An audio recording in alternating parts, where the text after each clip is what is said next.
Hello everyone and welcome to episode 5 of C# and .NET development and VS Code for beginners. In the last episode, we talked all about C# productivity with the power of specifically the base C# extension as part of the wider C# dev kit extension pack. And we explored how much easier it is to be able to write your code with the help of AI-based coding completions and just overall improved performance and reliability, code actions, the works. And now we are here to everyone's favorite part of the development cycle, which is good old debugging. The thing that we spend so much time on. Really, we just want to get back to writing our code. It can be a frustrating time. But fortunately, the C# debugging experience in VS Code has massively been improved with the help of C# Dev Kit. And yeah, so we're going to show off some cool new debugging features today. So I'm back at my Codal app here. And in this case, if you want to follow along with everything I'm doing for this particular episode, you can check out the link to the Codal repo below, and you can change your branch over to the one that's called Debugging if you want to see what I see. So we've got our Codal app, and I mentioned in the previous episode that I think there's something wrong with how duplicate letters are being evaluated. So to give an example, full disclosure, I actually know the answer to that is going to be given for every round of Codal in this case, and that's because I altered the answer just to make it easier to debug so that it's always going to be coder. So coder spelled C-O-D-E-R. But if I were to guess something like array, which has 2 R's, it highlights both of them as yellow, which is not how usual wording or Wordle logic works.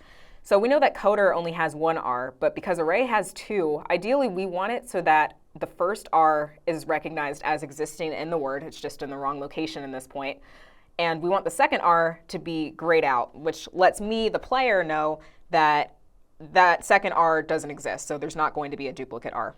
But unfortunately, we're not getting that right now, so we need to figure out how to fix it. So let's go back into VS Code. And because this is a game logic issue, I think this issue is going to be coming from our Codal logic project that we have earlier. So let's go on into our guess class, which we've got right here. And first thing I'm going to do is set a breakpoint, which allows you to stop your code at a specific point in time if you've never used a breakpoint before. And you can access a breakpoint by hovering over the little gutter next to the code lines here and selecting a spot to place a little red dot, which I'm going to do right here. And we're going to be spending the bulk of this episode in the run and debug pane this time, which has a lot of great windows that you should take advantage of when you're debugging. First up is the breakpoints window, which is down below here. You also have the call stack window, which I want to give a shout out to. I'm not going to be using that one so much in this particular episode, but it might be worth a look if you're trying to better understand what's calling what. But we've got the breakpoints window, which is your hub for all things breakpoints. You can easily see where all of your breakpoints are, whether they're within the same file or if they're contained, some of them in a different project. You, of course, can see the project name where they come from. You can double click them to be directed to that exact location of that breakpoint. And from here, you can also choose to delete them. You can disable them. You can disable all of them, or you can do them individually just by unchecking. You can also check out any exceptions that were handled or unhandled. And you can edit breakpoints from here as well. So it's a really nice space for being able to manage all of your breakpoints if you want, without having to necessarily hop back and forth between all of your files, trying to remember where they all are at any given point in time. But for now, I really only need the one breakpoint, so let's go ahead and delete some of them. And to hit this breakpoint, let's go ahead and guess again so that we'll enter that method. So I'm going to guess array again, because that's a good example in my opinion.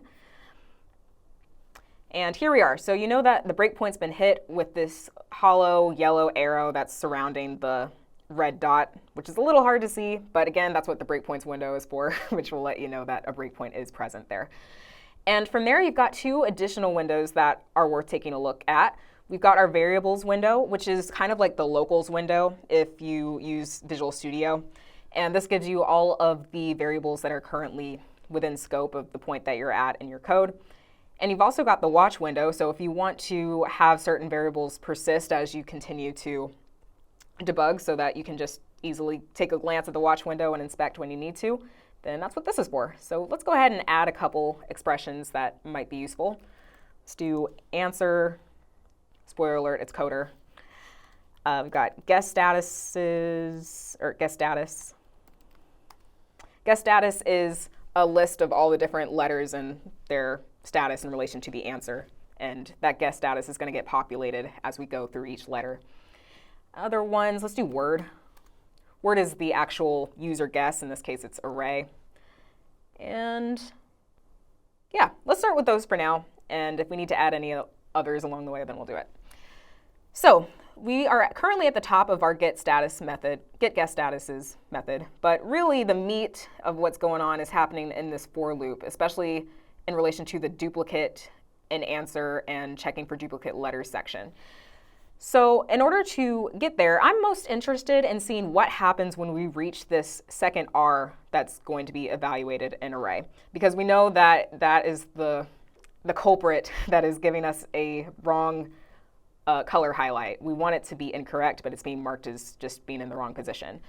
So to get to that, that's not going to happen until I is equal to 2 in this case. So I could set a regular breakpoint in this for loop and then just continue to step over and over again until we get to that particular iteration, but I don't want to do that. That's tiring. It takes up time. Chances are I'm going to be turning on Netflix when I do it and then automatically skip over it on accident and then have to do the whole thing over again. So if you want to have more choice in deciding when a particular breakpoint is going to be hit, there are other kinds of breakpoints that you can use.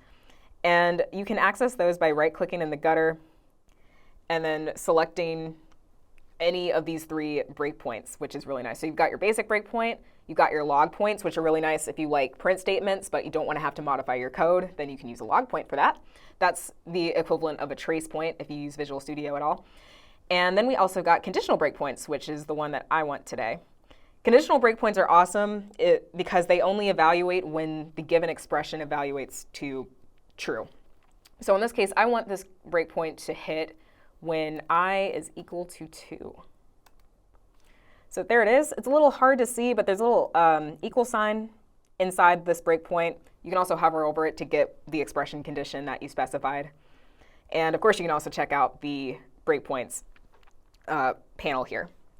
If you wanted to edit it later, you can still right-click that breakpoint and select Edit either from here or from the breakpoints window, so no worries there. And now let's go ahead and step a couple times just to show you what I'm talking about. And you'll notice at this point that guest statuses just got initialized, so it's no longer null. And we're at this for loop here. I is currently equal to 0, but if we were to hit continue, you'll now see that, bam, I is equal to 2. So we just did a straight up fast forward through the iterations that we could care less about, and that saved us a lot of time. All right, so from there, let's take a look at some of this duplicate and answer checks. So the first up, we've got this is duplicate and answer Boolean variable that's supposed to check whether or not the letter that we're currently looking at exists twice within the answer. In this case, that should not be the case, so we should return false here. So let's see what happens. And we can hover over the variable. Sure enough, it's false. So it's nice if you like the editor a lot, then you can just hover over a lot of these variables to see their values, or you can also check them out in your variables window or your watch window. So is duplicate and answer is right there too. And now we've reached this big ol' if statement that is basically checking what to do about duplicate letters, especially when the duplicate letter exists in the player guess, but it doesn't exist in the answer. So in this case, to break this down, it's checking to see that if a duplicate letter has already been evaluated, and it's been evaluated as either correct or as being in the wrong position, and the answer itself doesn't contain that duplicate letter, then we want to set the second letter that appears to incorrect. But if I had to guess, I'm assuming that's not what happens, and sure enough, we skipped over that if statement because it was set to false apparently. So taking a closer look at this, which we can do by first, let's check out what's being contained in guest status land right now. So I'm going to expand this out. And let's look at item 1, which contains that first R. It's being marked as being in the correct position. So with this or conditional statement piece, this should be marked as true because we have that first letter being set as an incorrect position. But if we look at is duplicate an answer, which we know to be false, that is what's triggering this to be false. And that doesn't make any sense. Ultimately, we want it to be checking that that particular letter is not contained in the answer. So we can fix that by adding an exclamation point there. And let's stop debugging, and hopefully that fixes the problem.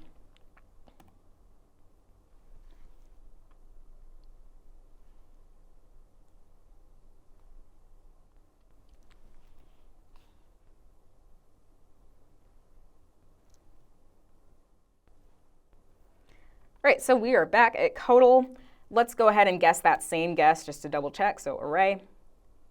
Oh, I forgot to remove my breakpoints, so let's get rid of them using the breakpoints window. And hit continue. And there we go. So that is a great sign. As you can see, only one R is highlighted yellow. The second one is being marked as gray because the answer is coder. Sweet. So there were a lot of cool debugging updates there. We talked about some of the new kinds of breakpoints that you can use, such as conditional breakpoints and log points. We talked about how easy it is to inspect your variables using the variables window as well as the watch window, how easy it is to manage your breakpoints using the breakpoints window, and ultimately just, again, making the debugging experience a lot more consistent. I'm not gonna lie, I've always been a Visual Studio gal, not just because I worked on that team at one point, but because the debugger over there was always easy to just attach to my project. I didn't have to do any extra legwork with JSON files to set it up, and it just made the process a little less frustrating. But now we don't have that problem so much in VS Code, which is really nice. The ability to easily hit F5 just after a quick selection of which debugger you want to attach to, and then from there, being able to easily place breakpoints that are actually going to be recognized on a regular basis is so exciting, and I'm so glad that the debugging experience is better than ever in VS Code now with the power of C# Dev Kit. So at this point, now that we've finished debugging successfully, we got to talk about the final leg of our development workflow, which is good old testing. So tune in next time when we talk all about the new testing improvements with C# Dev Kit, and happy coding.